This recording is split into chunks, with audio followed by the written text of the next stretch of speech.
السلام عليكم ورحمة الله وبركاته. نحمده ونصلي على رسوله الكريم. أما بعد فأعوذ بالله من الشيطان الرجيم. بسم الله الرحمن الرحيم.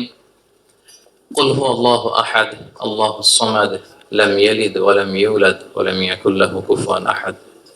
صدق الله العظيم. رب اشرح لي صدري ويسر لي أمري واحلل عقدة من لساني يفقهوا قولي.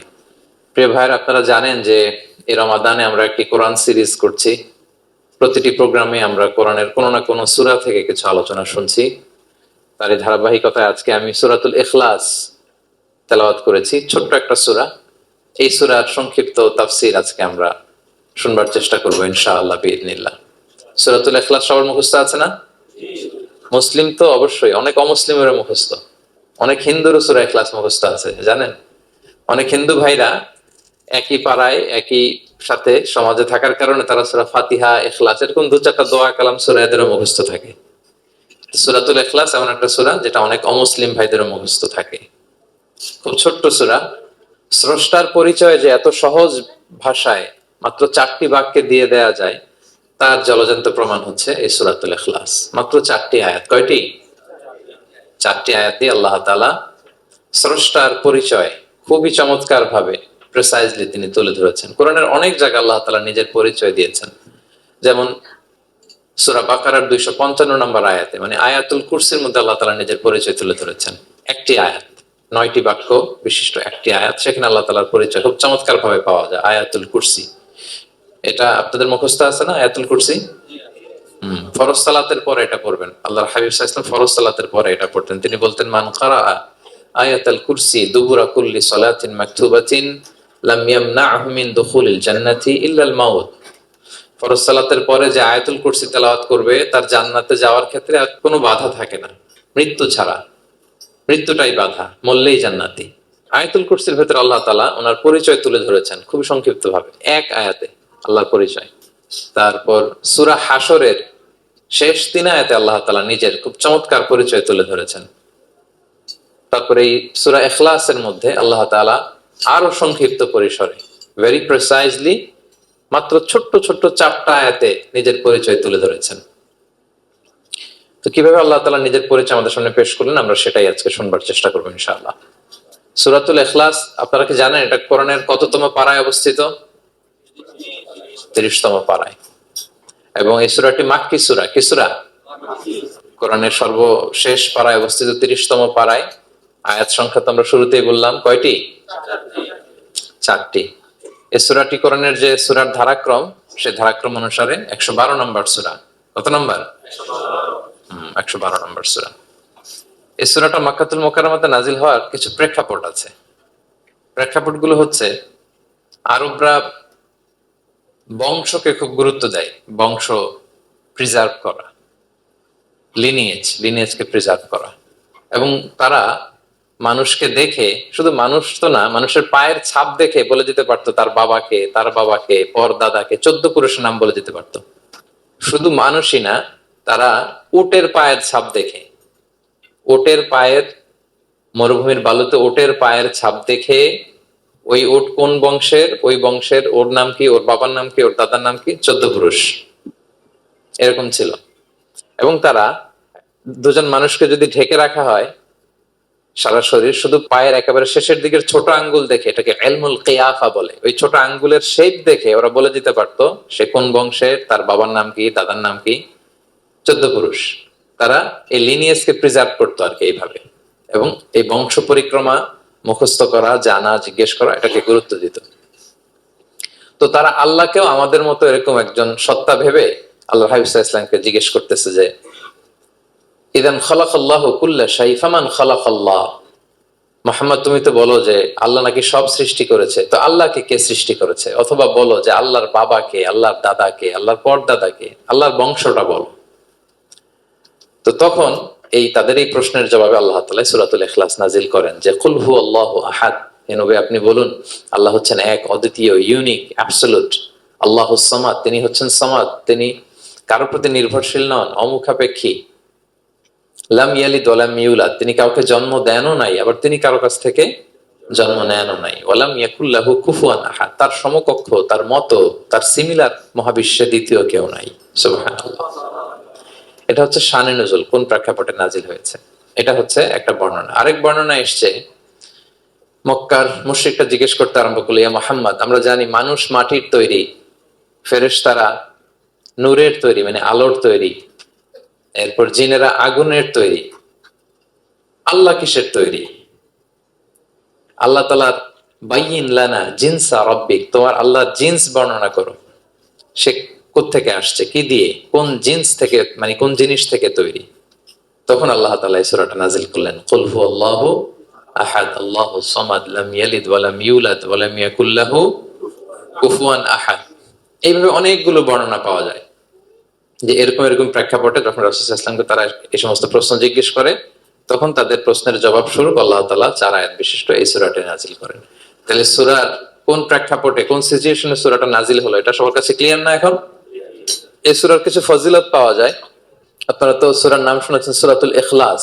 ইখলাস শব্দের অর্থ হচ্ছে সিনসিয়ারিটি, হ্যাঁ, আন্তরিকতা বা একনিষ্ঠতা। যেহেতু এই সূরায় একনিষ্ঠতার সাথে আল্লাহর তাওহীদের ঘোষণা দেওয়া হয়, এজন্য এই সূরার নাম হচ্ছে সূরাতুল ইখলাস। আবার এই সূরাকে সূরাতুত তাওহীদও বলে, যেহেতু আল্লাহর একত্ববাদের ঘোষণা এই সূরায় দেওয়া হচ্ছে, ওয়াননেস অফ গড। আবার এই সূরার একটা নাম হচ্ছে সূরাতুল মারিফা, যেহেতু এই সূরা মারিফা মানে জানা বা চেনা, যেহেতু এই সূরা পড়ার মধ্য দিয়ে আল্লাহর পরিচয় জানা যায়, আল্লাহকে চেনা যায়, এজন্য সূরার নাম সূরাতুল মারিফা। আচ্ছা, এই সূরার অনেক ফজিলত আছে, অনেক ফজিলত। আমরা কয়েকটা ফজিলত আপনাদের সামনে শেয়ার করবো ইনশাআল্লাহ। এই সূরার 1 নম্বর ফজিলত হচ্ছে রাসূল সাল্লাল্লাহু আলাইহি ওয়াসাল্লাম বিভিন্ন সুন্নাহ নামাজে, সুন্নত নামাজের দ্বিতীয় রাকাতে এই সূরাটা পড়তেন। যেমন ফজরের 2 রাকাত সুন্নত আছে না, ফজরের 2 রাকাত সুন্নতের দ্বিতীয় রাকাতে রাসূল সাল্লাল্লাহু আলাইহি ওয়াসাল্লাম এটা পড়তেন। প্রথম রাকাতে সূরা কাফিরুন, দ্বিতীয় রাকাতে সূরা ইখলাস, এটা পড়তেন। মাগরিবের নামাজের যে সুন্নাত, সেই সুন্নাতেরও দ্বিতীয় রাকাতে আল্লাহর হাবিব সাল্লাল্লাহু আলাইহি ওয়াসাল্লাম এই সূরাটা পড়তেন। তাওয়াফ করার পরে 2 রাকাত নামাজ পড়তে হয়, জানেন? ওই 2 রাকাত নামাজে রাসূল সাল্লাল্লাহু আলাইহি ওয়াসাল্লাম প্রথম রাকাতে সূরাতুল কাফিরুন, দ্বিতীয় রাকাতে সূরাতুল ইখলাস পড়তেন।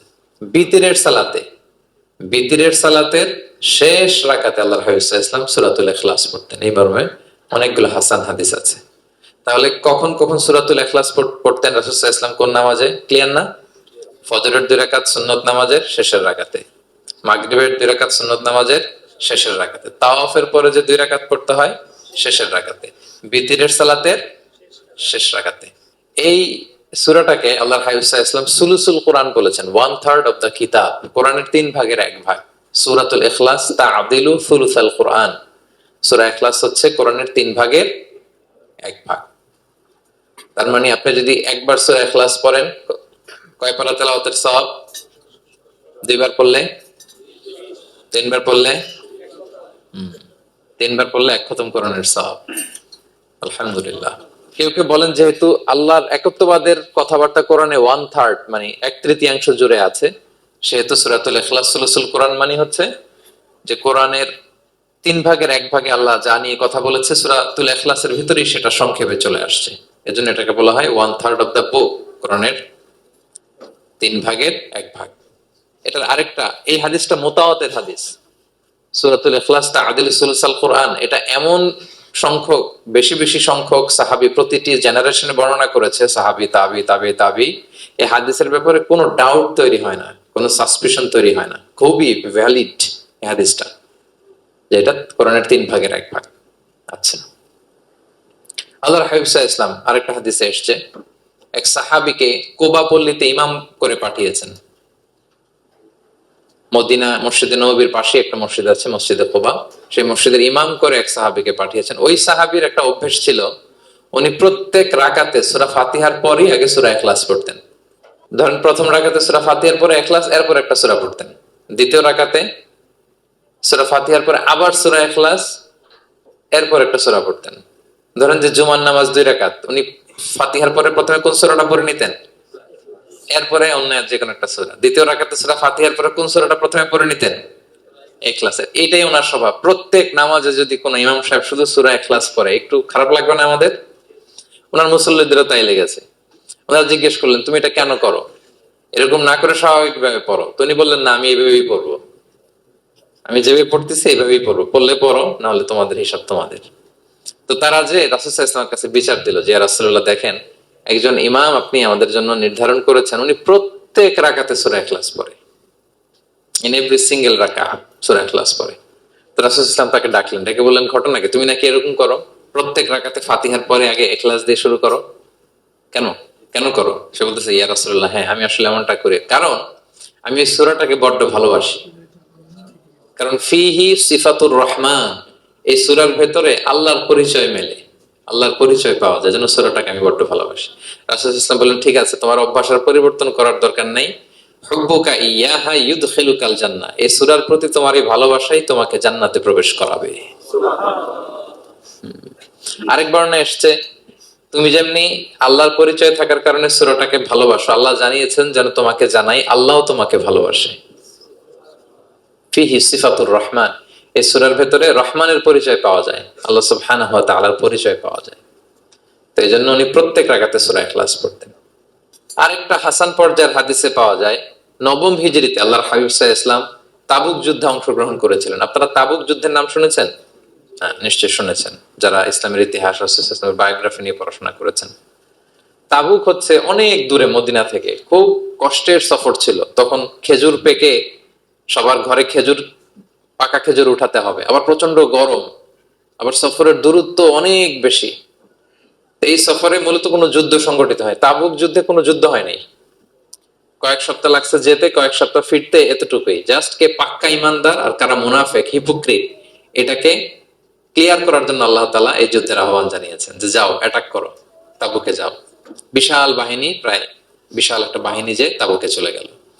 রাসূল সাল্লাল্লাহু আলাইহি ওয়াসাল্লাম যখন তাবুক যুদ্ধে ছিলেন, এই অভিযানে ছিলেন, তখন মদিনায় এক সাহাবী ইন্তেকাল করেন, নাম হচ্ছে মুআবিয়া ইবনে মুআবিয়া আল মুজহানি। তো উনি ইন্তেকাল যখন করলেন, রাসূল সাল্লাল্লাহু আলাইহি ওয়াসাল্লাম তো এত দূর থেকে এটা জানতেন না। জিবরাইল ইসলাম এসে বললেন, ইয়া রাসূলুল্লাহ, মদিনাতে আপনার সাহাবী মুআবিয়া ইন্তেকাল করেছে। মুআবিয়া ইবনে আবি সুফিয়ান একজন সাহাবী আছে, উনি নয়, মুআবিয়া ইবনে মুআবিয়া আল মুজহানি। তখন বললেন, ইয়া রাসূলুল্লাহ, আপনি এই ৩০,০০০ সাহাবী নিয়ে এখানেই মরুভূমির মধ্যেই তার গায়েবানা জানাজা পড়েন, আমরাও আছি আপনার সাথে, আমরাও শরীক হব। রাসূল সাল্লাল্লাহু আলাইহি ওয়াসাল্লাম এত দূরে তাবুক থেকেই মুআবিয়া ইবনে মুআবিয়া আল মুজহানি রাদিয়াল্লাহু তাআলা আনহুর গায়েবানা জানাজায় শরীক হলেন। এই গায়েবানা জানাজায় সাহাবাদের সাথে ফেরেশতারাও শরীক হয়েছিলেন, দুই কাতারে, পেছনে দুই কাতার, প্রতি কাতারে ৭০,০০০ ফেরেশতা। জানাজা শেষে, দোয়া শেষে আল্লাহর হাবিব সাল্লাল্লাহু আলাইহি ওয়াসাল্লাম বললেন যে, জিবরিল, ঘটনা কি? মুআবিয়ার এত স্ট্যাটাস, এত মর্যাদা, কি কারণে তুমি দুই কাতারে ৭০,০০০ হলে ১,৪০,০০০ বিশাল ফেরেশতাদের বহন নিয়ে তুমি জানাজায় জয়েন করলে, কারণ কি? কি তার মর্তবা? জিবরাইল ইসলাম বললেন, ইয়া রাসূলুল্লাহ, আপনার সাহাবী মুআবিয়ার বৈশিষ্ট্য ছিল তিনি কাইমান আও কাঈদান, দাঁড়িয়ে অথবা বসে, মাশিয়ান আও রাকিবান, আরোহণ অবস্থায় অথবা চলন্ত অবস্থায়, উঠতে বসতে চলতে ফিরতে সব সময় সে পড়তে থাকতো কুল হুয়াল্লাহু আহাদ আল্লাহুস সামাদ লাম ইয়ালিদ ওয়া লাম ইউলাদ ওয়া লাম ইয়াকুল লাহু কুফুয়ান আহাদ। এই সূরাটা ছিল তার ডেইলি ওজিফা, সব সময় উঠতে বসতে চলতে ফিরতে কোন সূরা পড়তো? সূরা ইখলাস পড়তো। এজন্য আল্লাহ তাআলার আদেশে আমরা ১,৪০,০০০ ফেরেশতা নিয়ে তার জানাজায় শরীক হয়েছে। সুবহানাল্লাহি ওয়া বিহামদিহি। তাহলে বুঝতে পারতেছেন এই সূরার মর্তবা কত, কতটা পছন্দনীয় সূরা আল্লাহর কাছে। যদিও ছোট আয়াত, কয়টা? কিন্তু আল্লাহর কাছে এটার ফজিলত অনেক বেশি।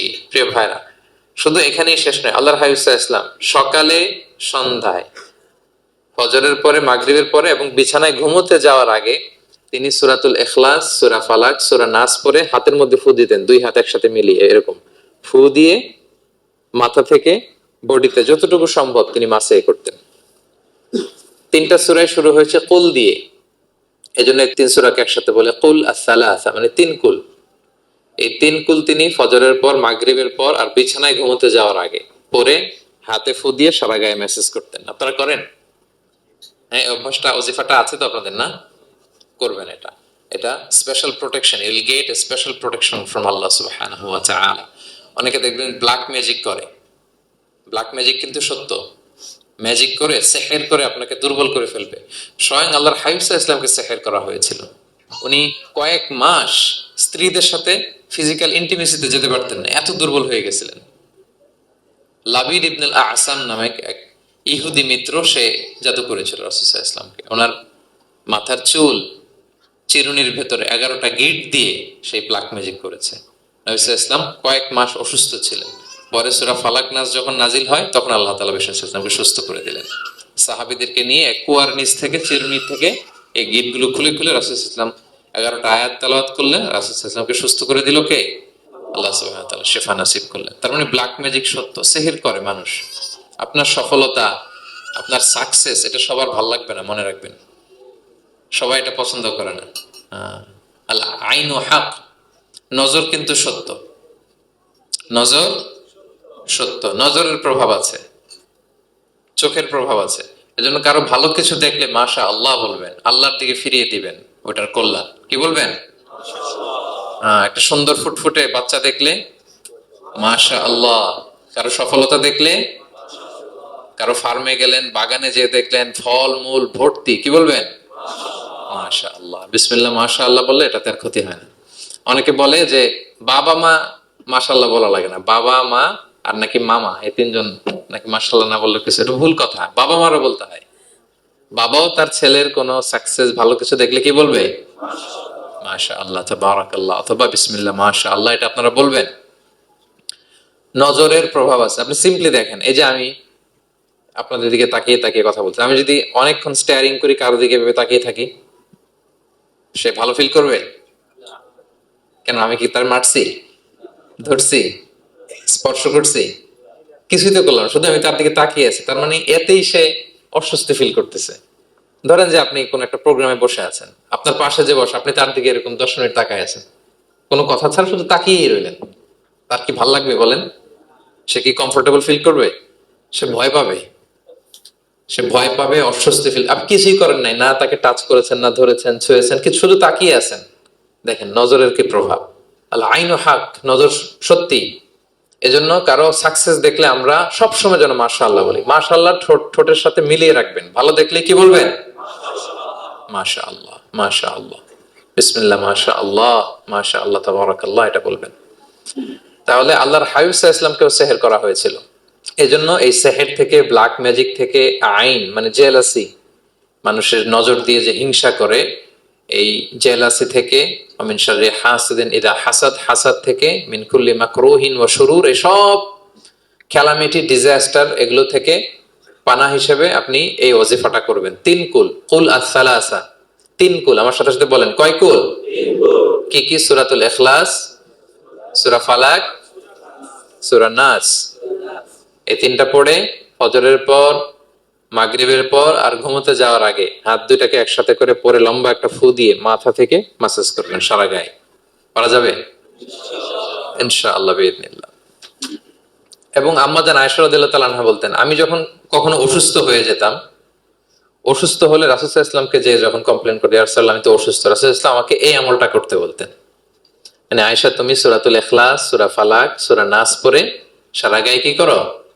ফু দাও।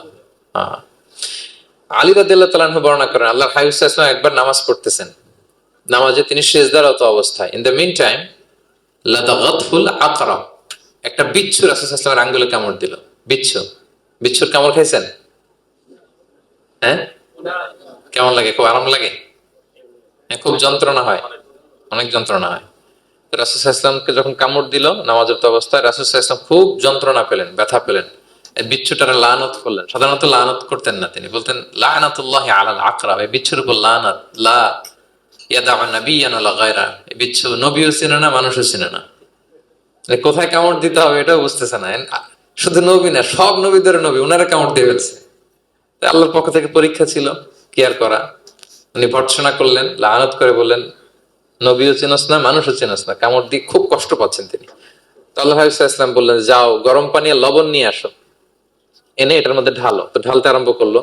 লবণ কিন্তু খুবই ব্যথানাশক, pain killer, natural pain killer. এটার মধ্যে সোডিয়াম ক্লোরাইড আছে। তো এটা গরম করে লবণ মিশিয়ে দিলে যে কোনো ব্যথা ট্যাথা সাথে সাথে ভালো হয়ে যায়। রাসূল ইসলাম বললেন ঢালো। ঢালতেছে, রাসূল ইসলাম পড়তেছেন কুল হুয়াল্লাহু আহাদ আল্লাহুস সামাদ লাম ইয়ালিদ ওয়া লাম ইউলাদ ওয়া লাম ইয়াকুল লাহু কুফুয়ান আহাদ বলে ফু দিচ্ছেন আর ঢালতেছে। ঢালাও শেষ, আঙ্গুলের ব্যথাও শেষ। তাহলে রাসূল সাল্লাল্লাহু আলাইহি ইসলামের একটা চিকিৎসা পদ্ধতি আপনারা জানলেন, তিব্বে নাবাবী, যে সাপ বিচ্ছু কিছু দংশন করলে ওখানে কুসুম ওয়ার্ম ওয়াটার, লবণ দিয়ে ওয়ার্ম ওয়াটার করে সেখানে ঢালতে হবে। আর কোন সূরা পড়তে হবে? কুল হুয়াল্লাহু আহাদ আল্লাহুস সামাদ লাম ইয়ালিদ ওয়া লাম ইউলাদ ওয়া লাম ইয়াকুল লাহু কুফুয়ান আহাদ, এটা পড়তে হবে। তাহলে এই সূরার ফজিলত কি জানতে পেরেছেন আপনারা? ক্লিয়ার তো না? আমি রিপিট করি কি কি ফজিলত বললাম। রাসূল সাল্লাল্লাহু আলাইহি ওয়াসাল্লাম ফজরের নামাজের সুন্নাতে, মাগরিবের সুন্নাতে, তাওয়াফের পরের সুন্নাতে, ভিতরের শেষ রাকাতে সূরাতুল ইখলাস পড়তেন। রাসূল সাল্লাল্লাহু আলাইহি ওয়াসাল্লাম সূরাটাকে সুলুসুল কোরআন, 1/3 অফ দা কিতাব বলেছেন। কোরআনের কয় ভাগের এক ভাগ? 3 ভাগ।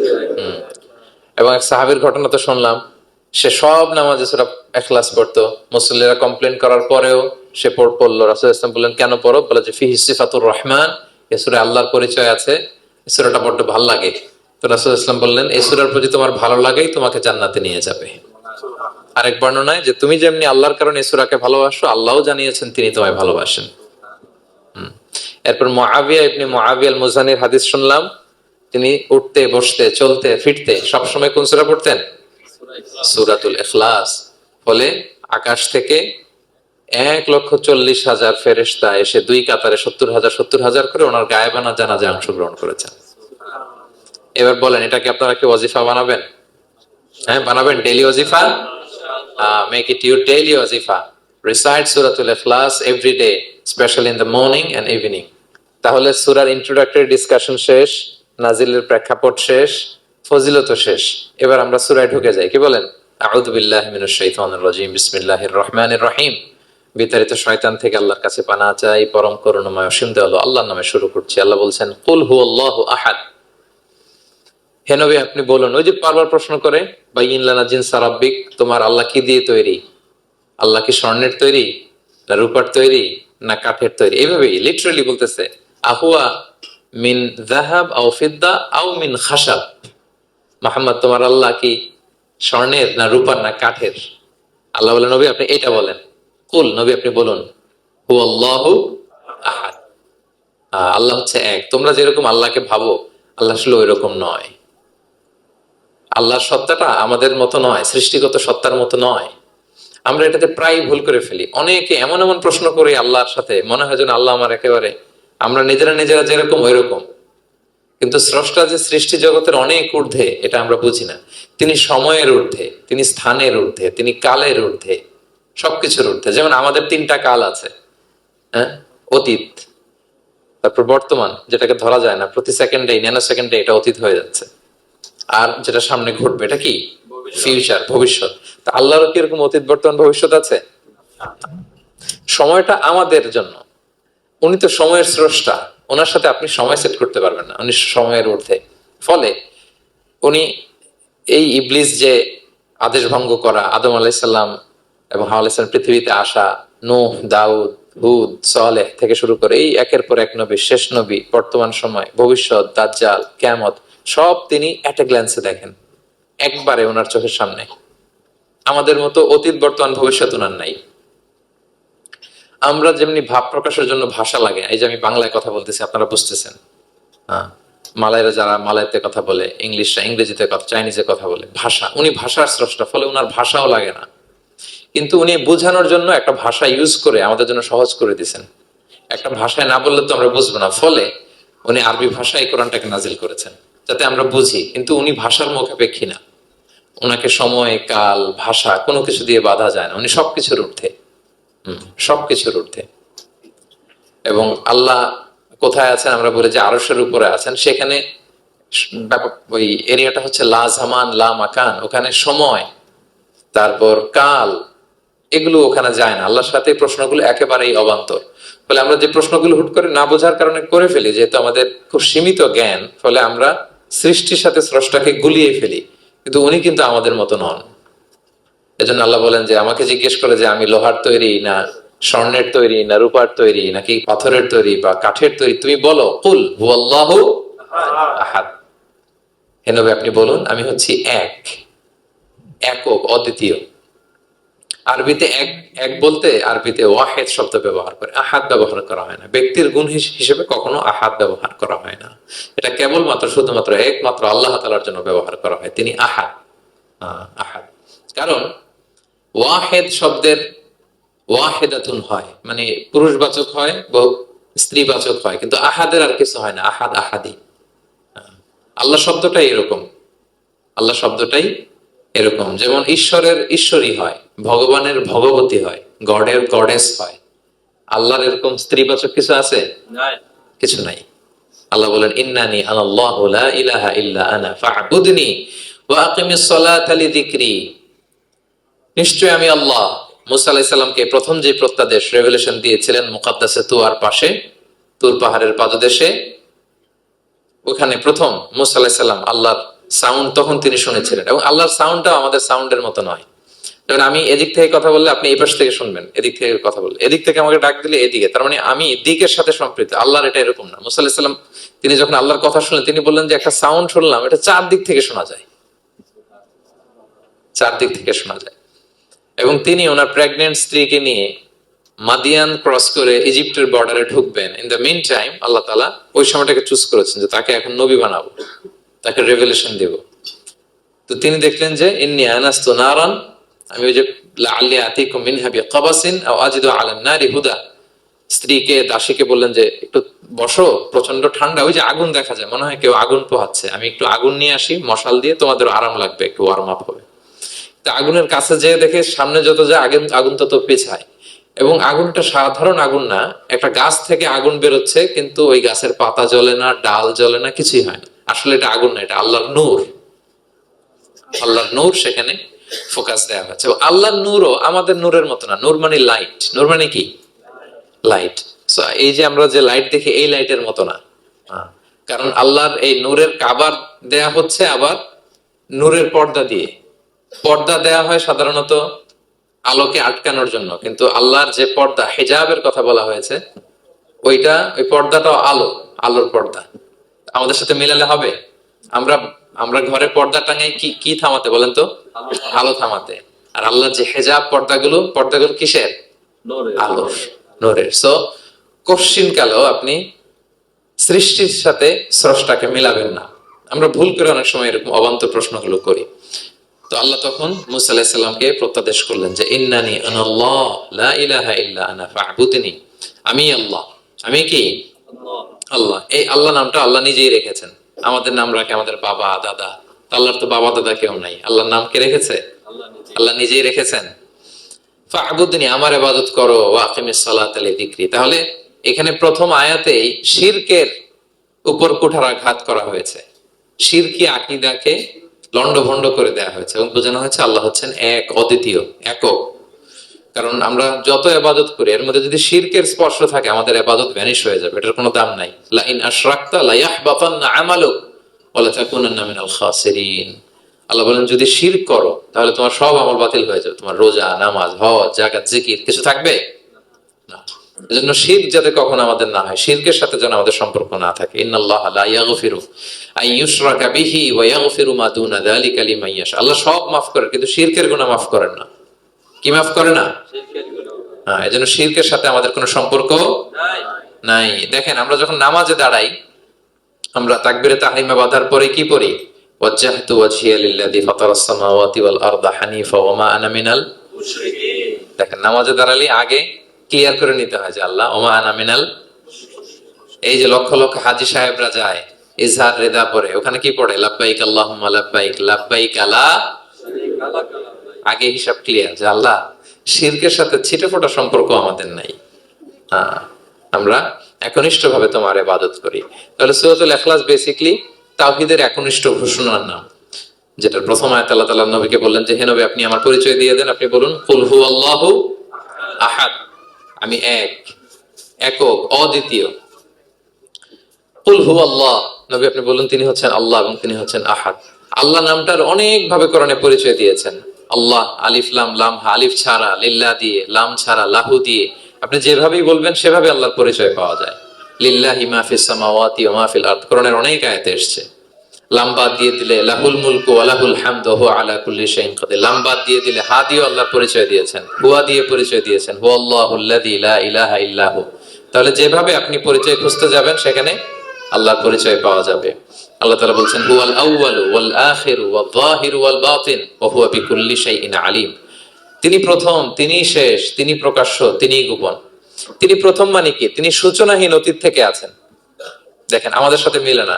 আমাদের অতীতের একটা সূচনা থাকে, কি বলে, আমার জন্মের একটা স্টার্টিং পয়েন্ট আছে না, যে এখান থেকে আমার অস্তিত্ব শুরু, এত সালে আমি, এত সালে আপনি। তার মানে আমাদের একটা স্টার্টিং আছে তো, নাকি? আল্লাহ স্টার্টিং কবে থেকে বলেন? কবে থেকে? যে এই সময় থেকে উনি আল্লাহ, বলেন। nobody knows, কারণ হুয়াল আউয়াল, এই আউয়াল মানে এমন শুরু, সূচনাহীন শুরু, এমন শুরু যেটার কোনো কি নাই, সূচনা নাই। আবার সীমাহীন ভবিষ্যৎ পর্যন্ত তিনি থাকবেন। কতদিন তার রাজত্ব, ক্ষমতা, সভরেন্টি, পাওয়ার থাকবে? কতদিন বলেন? সীমাহীন, এটার কোনো শেষ নাই। হুয়াল আউয়াল ওয়াল আখির ওয়াল যাহির ওয়াল বাতিন। এবং সবকিছু ধ্বংস হবে তিনি ছাড়া। কুল্লু মান আলাইহা ফান ওয়া ইয়াবকা ওয়াজহু রাব্বিকা যুল জালালি ওয়াল ইকরাম। সব শেষ হবে, উনি অবিনশ্বর, শাশ্বত, চিরঞ্জীব। তাই বলে উনি আমাদের থেকে দূরে নন, খুব কাছে। আমরা ডাকলেই তিনি ডাকে সাড়া দেন। আমাদের সবকিছু তিনি দেখেন, অবজার্ভ করেন, মনিটর করেন। ওয়া নাহনু আকরাবু ইলাইহি মিন হাবলিল ওয়ারিদ। আমাদের এখানে একটা রগ থাকে, এই রগেরও কাছে, তার মানে খুব কাছে, খুব কাছে। আমরা তাকে না দেখলেও তিনি আমাদের দেখেন। লা তুদরিকুহুল আবসার ওয়া হুয়া ইউদরিকুল আবসার ওয়া হুয়াল লাতীফুল খবীর। কোন চোখ তাকে দেখে না, কোন দৃষ্টি তাকে আয়ত্ত করতে পারে না, কিন্তু সকল দৃষ্টিকে তিনি আয়ত্তে রাখেন। সুবহানাল্লাহ।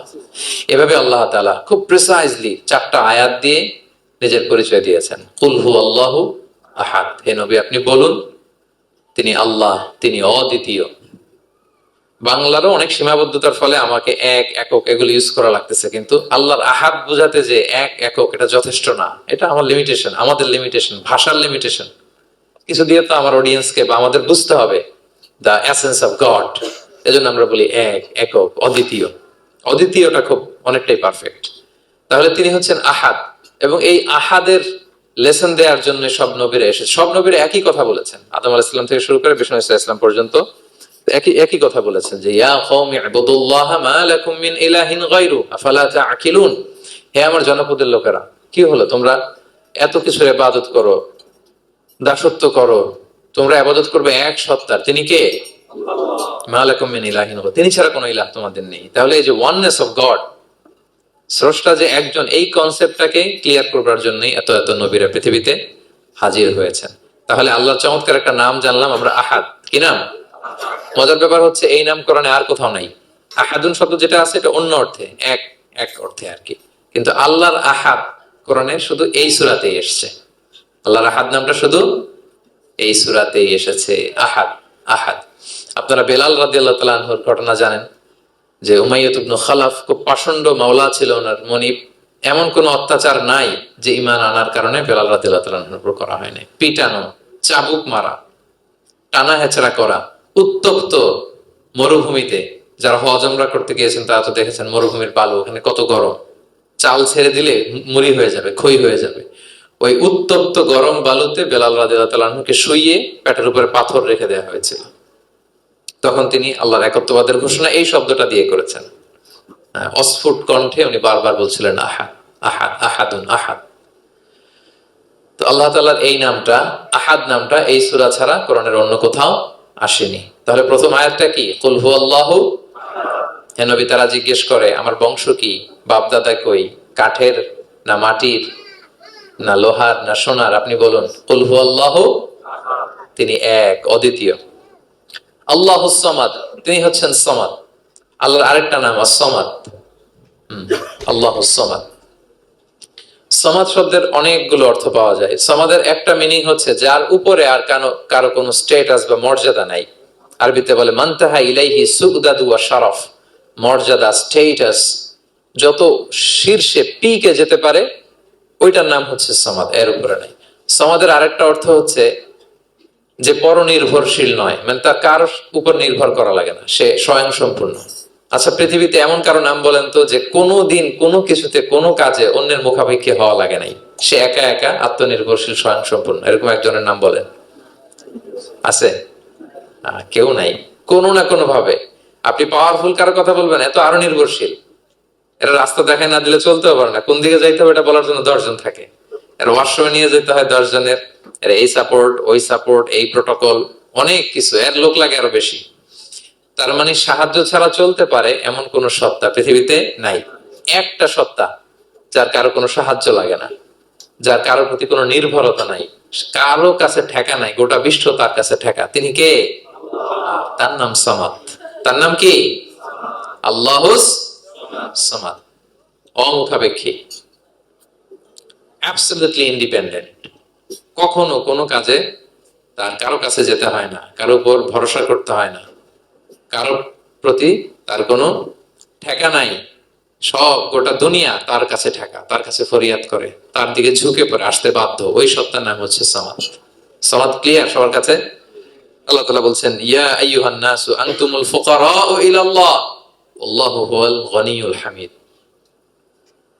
ওহে মানুষেরা, তোমরা হচ্ছে ফকির। ফকির বিমানা মুফতাকির ইলাল্লাহ, মানে মুখাপেক্ষী কার দিকে? ফুকারা ইলাল্লাহ আল্লাহু হুয়াল গনিয়ুল হামিদ। কিন্তু আল্লাহ কারো প্রতি মুখাপেক্ষী নন। গনি, তিনি প্রাচুর্যশীল, হামিদ, সপ্রশংসিত। সবাই তার কাছে ফরিয়াদ করে, তিনি কারো কাছে ফরিয়াদ, সবাই তার কাছে চায়, তিনি কারো কাছে চাওয়া লাগে না, সবাই তার কাছে মুখাপেক্ষী, তিনি কারো প্রতি মুখাপেক্ষী। তার নাম সমাদ। তার নাম কি? তাহলে সমাদ ক্লিয়ার? হ্যাঁ। লাম ইয়ালিদ ওয়ালাম ইউলাদ। লাম ইয়ালিদ, তিনি কাউকে জন্ম দেননি। ওয়ালাম ইউলাদ, তিনি নিজেও জন্ম নেন নাই। সুবহানাল্লাহ। দেখেন কত সহজে পরিচয়, তিনি কাউরে জন্ম দেনও নাই, জন্ম নেনও নাই। সুবহানাল্লাহ। আমাদের ধর্ম যে কত সুন্দর, এক আল্লাহর দিকে আমাদেরকে রেফার করা হয়েছে। অন্যান্য ধর্মের দিকে দেখেন কি আজীব কথা। খ্রিস্ট ধর্মে বলে আদম আলাইহিস সালাম পাপ করছে, ওই পাপের কারণে আমরা সবাই নাকি পাপী, জন্মাইলেই নাকি পাপী। ইসলাম বলে আমরা জন্মগ্রহণ করি মাসুম অবস্থায়, নিষ্পাপ। কিন্তু খ্রিস্টানরা কি বলে? আমরা পাপ নিয়ে জন্মাই, ফলে খোদার ছেলের দুনিয়াতে আসা লাগছে, এসে সবার পাপ নিজের কাঁধে নিয়ে শুলে চড়ছে, এরপরে খোদার সাথে যে বসে আছে। এটা হচ্ছে খ্রিস্ট ধর্মের কথা। অন্যান্য অনেক ধর্মে দেখেন ল্যাংটা বাবার কাছে যে মাথা নোয়াতে হয়।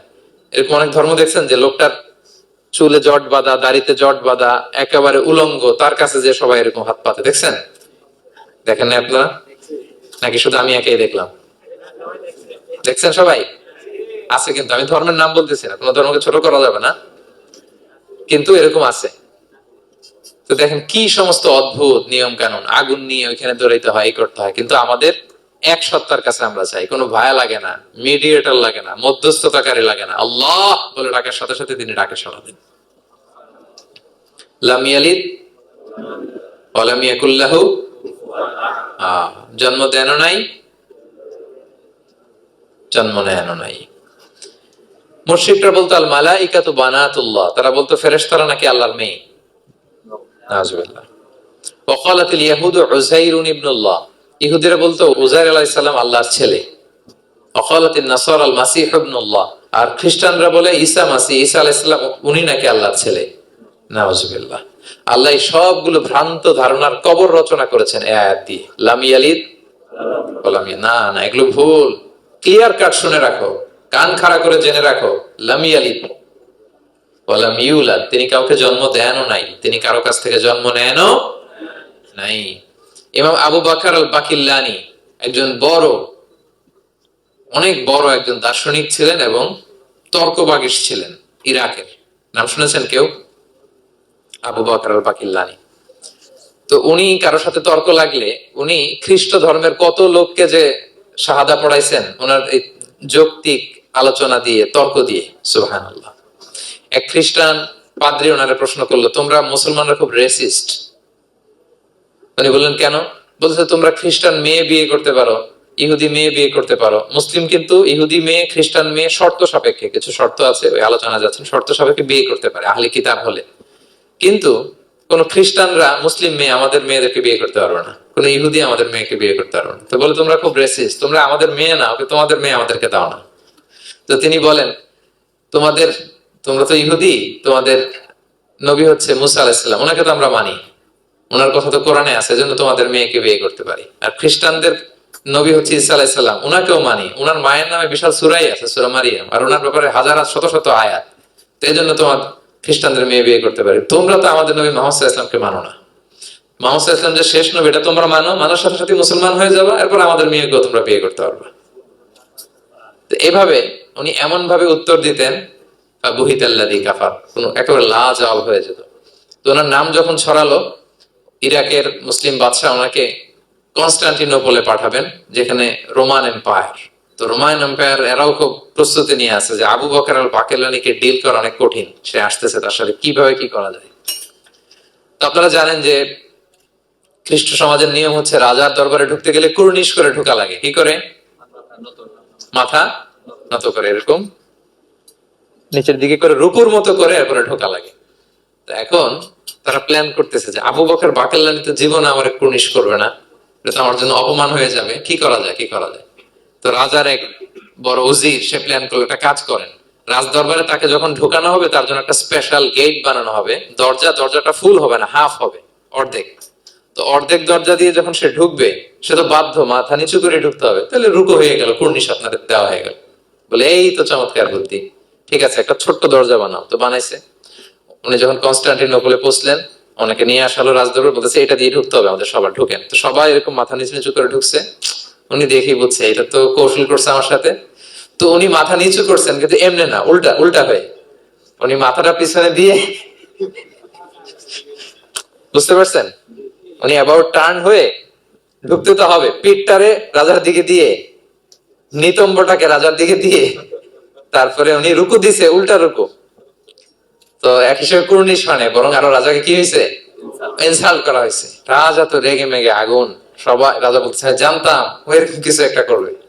মানে এমন ভাবে উনি বুদ্ধি বের করে ওনাকে, ওনার সাথে আর পারা যায়। কেন ওনার কথা আনলাম এই জন্য, সেখানে যেও উনি পুরো রাজ দরবারকে তাক লাগিয়ে দিলেন এইভাবে। উনি দেখেন যে কনস্টান্টিনোপলের রোমান এম্পায়ারের পাশে পোপ বসা। পোপ চেনেন তো, মানে তৎকালীন খ্রিস্টান সবচেয়ে বড় পাদ্রী। তিনি যে বলতেছে কাইফা হালুক ইয়া কাহানাতুল মা'বাদ ও কাইফাল আহল ও কাইফাল আওলাদ, যে বলতেছে আরে সম্মানিত পোপ, আপনি কেমন আছেন, আপনার বউ কেমন আছে, আপনার সন্তান কেমন আছে। এই কথা শুনে রাজা রেগে মেগে আগুন। এই আবু বকর বাকেলানি, এত বড় সাহস, তুমি জানো না উনি পোপ? পোপদের বিয়ে করা নিষেধ, তারা এত পবিত্র, তাদের স্ত্রী হয় না, তাদের সন্তান হয় না। একজন পবিত্র সত্তার সন্তান থাকে কি করে, স্ত্রী থাকে কি করে, তারা আমাদের পোপ। তা আবু বকর আল বাকিল্লানি বলে, আপনাদের পোপের যদি স্ত্রী থাকলে ইজ্জত চলে যায়, সন্তান থাকলে সম্মান ক্ষুণ্ণ হয়, তাহলে আপনারা ঈসা আলাইহিস সালামকে আল্লাহর সন্তান কি করে বানান, মেরিকে আল্লাহর স্ত্রী কি করে বানান। সুবহানাল্লাহ বিহামদিহি। আল্লাহর সাথে আপনারা বউ সেট করতে পারেন, আল্লাহর সন্তান সাব্যস্ত করতে পারেন, কিন্তু আপনার পোপকে জিজ্ঞেস করলাম আপনার স্ত্রী কেমন আছে, আপনার বউ কেমন আছে, আপনার রেগে মেগে আগুন। এই কথা শুনে ওই ওদিকে যারা আছে সব শাহাদা পড়ে মুসলমান হয়ে গেছে। এরকম অনেক লোক ওনার বুদ্ধিমত্তা দেখে শাহাদা পড়ে পড়ে মুসলমান হয়ে গিয়েছে। এজন্য আল্লাহ তাআলা এই যে শিরকি আকীদার উপর কুঠারাঘাত করে তিনি বললেন লাম ইয়ালিদ ওয়া লাম ইউলাদ, তিনি জন্ম দেনও নাই, জন্ম নেনও নাই। ওয়া লাম ইয়াকুল লাহু কুফুয়ান আহাদ, এই কুফু শব্দটা আল্লাহর জন্য যে ব্যবহার হয়েছে কোরআনে আর কোথাও নাই। এক হচ্ছে আহাদ, আর এই কুফু আর কোথাও নাই। আল্লাহ বলেন ওয়ালাম ইয়াকুল লাহু কুফুয়ান আহাদ, তার সমকক্ষ কেউ নাই। আল্লাহর মতো similar, nothing is similar to him, equivalent to him. আল্লাহর মতো সিমিলার কিচ্ছু নাই। তাহলে আল্লাহ কার মতো? আল্লাহর মতো। আল্লাহ কার মতো? আল্লাহর মতো। অন্য আয়াতে আল্লাহ তাআলা বলছেন লাইসা কামিসলিহি শাই, তার মতো কেউ নাই, তিনি তার মতো। তাহলে আল্লাহ কার মতো? আল্লাহর মতো। ওয়ালাম ইয়াকুল লাহু কুফুয়ান আহাদ, তার মতো কেউ নাই, তিনি তার মতো। তাহলে এই চার আয়াতে আল্লাহর পরিচয় পাইছেন আপনারা। তিনি এক, অদ্বিতীয়, তিনি অমুখাপেক্ষী, কারো কাছে হাত পাততে হয় না, সব হাত পেতে থাকে তার দরবারে। তিনি জন্ম দেনও নাই, জন্ম নেনও নাই, তার মতো কেউ নাই। তো তাহলে আল্লাহর মতো কেউ নাই। আল্লাহ কার মতো? আল্লাহর মতো। তাহলে সূরাতুল ইখলাস ক্লিয়ার হয়েছে সবার। আল্লাহ নিজের পরিচয় দিলেন, তিনি এক, অদ্বিতীয়, তার কাছে চাইতে হয়। আমরা ফরিয়াদ করব কার কাছে? বিপদে আপদে, যে কোনো বিপদে ক্রাইসিসে পড়লেই কি করবেন? কার কাছে শেয়ার করবেন? নাকি ফেসবুকে শেয়ার করবেন? আমরা বিপদে পড়লে কোথায় শেয়ার দিয়ে দেই? প্রথমেই আমাদের শেয়ার দেওয়ার জায়গা কই? কিন্তু আসলে শেয়ার করতে হবে কার কাছে? প্রথমে আল্লাহর কাছে বলুন। তিনি আপনাকে বিপদ মুক্ত করতে পারেন, তিনি আপনাকে শান্ত করতে পারেন, আপনার অস্থিরতা দূর করতে পারেন। তিনি কেবল আপনাকে সফলতা দিতে পারেন, আর কেউ পারে না। এজন্য ফরিয়াদের হাত যেন আমরা তার দরবারে উঠাই। আল্লাহ তাআলা আমাদের সবাইকে কথাগুলো বোঝার, আমল করার তৌফিক দান করুক।